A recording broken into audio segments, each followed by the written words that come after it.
अस्सलाम वालेकुम viewers, welcome to Hina lifestyle blogs. उम्मीद करती हूँ बिल्कुल ठीक ठाक होंगे आप लोग और मैं भी यहाँ पे बिल्कुल ठीक हूँ, खुश हूँ, मज़े में हूँ। और मेरी तरफ से आप लोगों को बहुत बहुत रमज़ान मुबारक हो।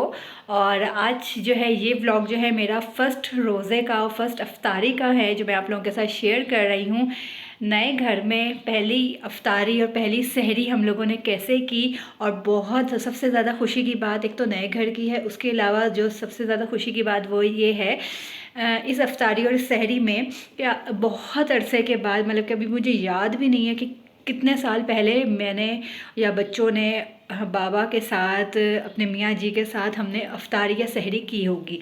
बहुत साल हो गए हैं वो हमारे साथ रमज़ान नहीं मना पाते, तो पहला रोज़ा और पहली अफ्तारी उन्होंने हमारे साथ मनाई है और हमने खूब इंजॉय किया, खूब मज़ा किया, क्योंकि सिर्फ पहले ही रोज़े वो हमारे साथ थे, उसके बाद उनकी वापसी हो गई है। तो चले चलते हैं अपने व्लॉग का स्टार्ट करते हैं, आप लोगों का टाइम वेस्ट किए बगैर। जो भी थोड़ी बहुत क्लिप्स मैंने रिकॉर्ड किए हैं अपने न्यू किचन में अफ्तारी और सहरी बनाते हुए, वो मैं आप लोगों के साथ शेयर कर रही हूँ और फाइनल लुक अफ्तारी की वो भी दिखाऊँगी। तो स्टार्ट व्लॉग। सबसे पहले तो मैं अल्लाह का बहुत बहुत शुक्र अदा करूँगी, और मैंने बहुत शुक्र अदा किया भी ये सहरी करते हुए इस घर में, कि इतने सालों से जो मन्नतें मुरादें मांगी अल्लाह पाक ने इस साल 2023 में इस रमज़ान ये मुरादें वो सारी दुआएं कबूल फरमा दी। और अल्लाह का लाख लाख एहसान है कि अल्लाह ने ये खुशी का दिन दिखाया है, जिसका बहुत बरसों से अरमान था। और बहुत मज़ा आया इस सहरी में, क्योंकि मियाँ जी साथ में थे। अफ्तारी का भी बहुत मज़ा आया। लेट हो गए थे क्योंकि रात को बहुत देर से पता चला कि कल जो है रोज़ा है, और हमें यही था कि अब रोज़ा नहीं है, सऊदीया में जो है रोज़ा है, लेकिन हमारा जो है फ्राइडे को है। लेकिन सबके साथ भी ऐसा ही सीन था, हमारे साथ भी ऐसा ही सीन था कि बहुत हमें लेट पता चला और हम बिल्कुल सोने जा ही रहे थे जब हमें ख़बर हुई। तो बस सुबह जो है सहरी में आँखें नहीं खुली, 4 बजे हमारी आँख खुली है, हबर तबर में फिर हमने बस सहरी की है, लेकिन फिर भी अच्छी से सहरी हो गई थी। ये जो क्लिप आप लोग देख रहे हैं, ये मैं चिकन ब्रेड बना रही थी। अफ्तारी का टाइम तकरीबन 3 बजे, दोपहर के 3 बज रहे थे, और मैं अफ्तारी की तैयारी कर रही थी।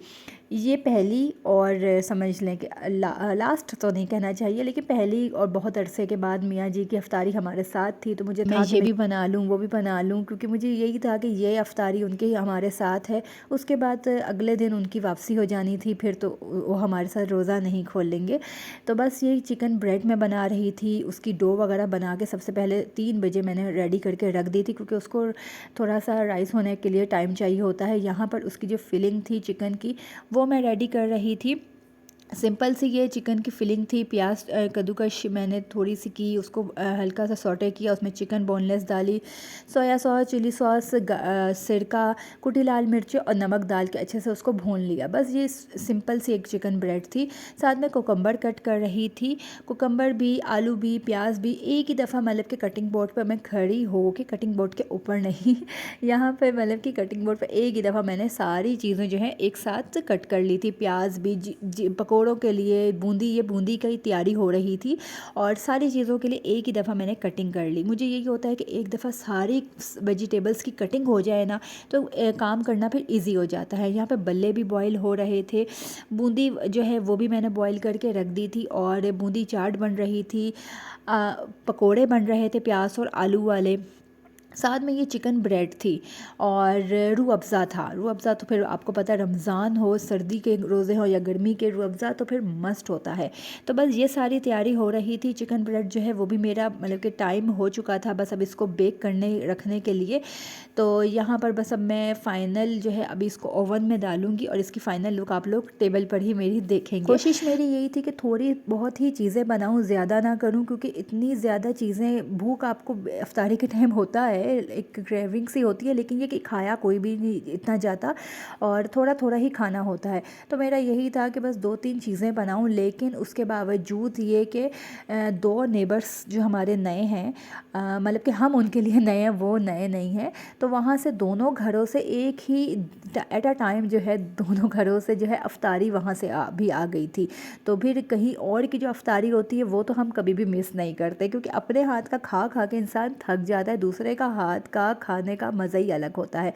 यहाँ पे जो है फ्रूट्स जो थे, आपको पता है फ्रूट्स पर तो आग लगी हुई है, फ्रूट्स ना पूछे क्या कीमतें हैं।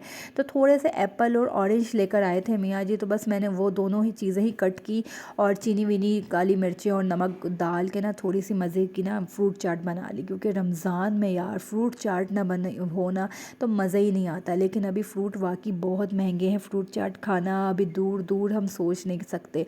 कभी कभार एक एप्पल या बनाना से गुजारा चला सकते हैं।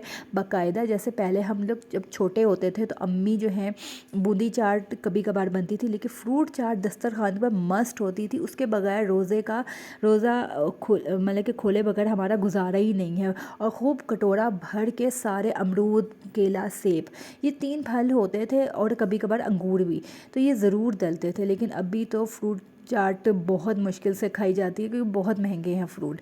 तो यहाँ पर ज़रा हमने लाइटें शाइटें लगा ली थी, लाइटें भी जला लिया था और बहुत खुशी हो रही थी। इस दिन का बरसों से अरमान था कि ऐसे हम टेबल सजाएं और ऐसा सब की तैयारियां करें। तो अल्लाह का लाख लाख एहसान है, अल्लाह का लाख लाख शुक्र है। आप लोग भी माशाल्लाह ज़रूर बोलेंगा।